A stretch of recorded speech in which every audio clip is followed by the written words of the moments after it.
Silver crash हो गया है, कल से बस यही हेडलाइंस चल रही है ना। एक पैटर्न नोटिस किया है आपने? पिछले साल हर कोई बोल रहा था कि सब कुछ बेच दो और स्मॉल कैप ले लो। जब अब स्मॉल कैप ने परफॉर्म करना बंद कर दिया है तो भीड़ अब सिल्वर के पीछे भाग रही है और गोल्ड के पीछे भाग रही है। दोस्तों, अगर आप रिटर्न को चेज करोगे तो हमेशा लेट हो जाओगे। आज के वीडियो में हम बात करेंगे कि सिल्वर के क्रैश में आपको क्या करना चाहिए। एसआईपी कंटिन्यू करनी चाहिए, लमसम डालना चाहिए या फिर प्रॉफिट बुक करना चाहिए। Hi, my name is Nimesh and I am from Zenith wealth management. और आज मैं आपको सिंपल लैंग्वेज में एसेट एलोकेशन की कहानी समझाऊंगा। सबसे पहले माइंडसेट को समझते हैं। जब सिल्वर 90,000 पे था तो सिल्वर को कोई नहीं पूछ रहा था और हमने 90,000 से लगाकर 110,000 तक अग्रेसिवली बाइंग करी है। लेकिन मैक्सिमम लोगों ने सिल्वर पे एंट्री कब ली? जब या तो 3.5 लाख पे खरीदा या 4 लाख पे खरीदा या 4.25 लाख पे खरीदा। और अब वही लोग हैं जो पैनिक कर रहे हैं।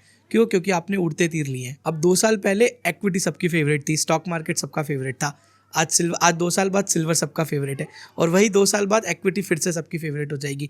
देखो, ये सब साइकिल में चलता है और सॉल्यूशंस रिटर्न को चेज करने में नहीं है, एसेट एलोकेशन को फॉलो करने में है। अब मैं सीधा पॉइंट पे आता हूँ कि सिल्वर में करना क्या है।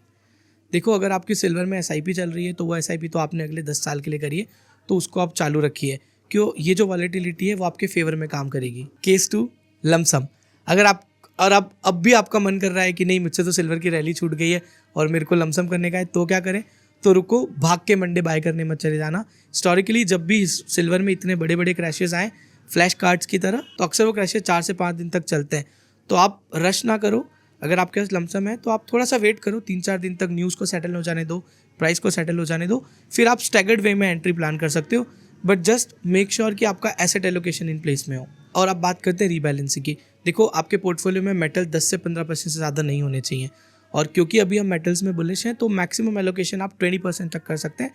बट 20% से ज़्यादा आपको एलोकेशन अपने पोर्टफोलियो में मेटल्स का नहीं रखना है। और नाउ लेट से आपका एलोकेशन 15% था, आपने डिसाइड किया था कि मैं 15% पोर्टफोलियो में रखूंगा और अब वो क्योंकि इस रैली की वजह से 40% हो गया है, तो आपको वहाँ से मेटल्स पुल करना चाहिए। लेट्स से आपका डिसाइडेड एलोकेशन 15% था और अब इस रैली की वजह से मेटल आपके पोर्टफोलियो में 40% हो गए, तो आपको यहाँ पे प्रॉफिट बुक करना चाहिए और वो पैसा जो आपके अंडर परफॉर्मिंग एसेट है वहाँ पे डालना चाहिए।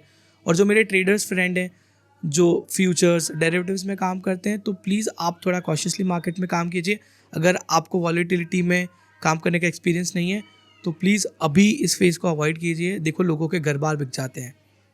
अभी तक सिल्वर में मुझे लगता है मंडे को सेल ऑन राइस की स्ट्रेटेजी रहेगी। तो अगर कोई बाउंस सिल्वर में मंडे को आ भी रहा है तो हो सकता है वो ठहरे ना। तो फिर बॉटम लाइन क्या है? देखो, इन्वेस्टिंग वहाँ करो, उस एसेट क्लास में करो जो डिस्ट्रेस हो, ना कि वहाँ जो पिछले 2 महीने में 100% के रिटर्न दे चुका हो। उस एसेट में इन्वेस्ट करो जहाँ पे अभी चीज़ें बोरिंग चल रही हैं, जो एसेट क्लास अभी डाउन है। ध्यान दो, धीरे धीरे लोगों ने इक्विटी मार्केट, स्टॉक मार्केट को गाली देना चालू कर दिया है, तो फोकस वहाँ करो, उस एसेट पे फोकस करो जहाँ पे किसी का ध्यान नहीं है। और अगर आपको फिर भी कोई डाउट है तो आप अपने फाइनेंशियल एडवाइजर से बात कीजिए।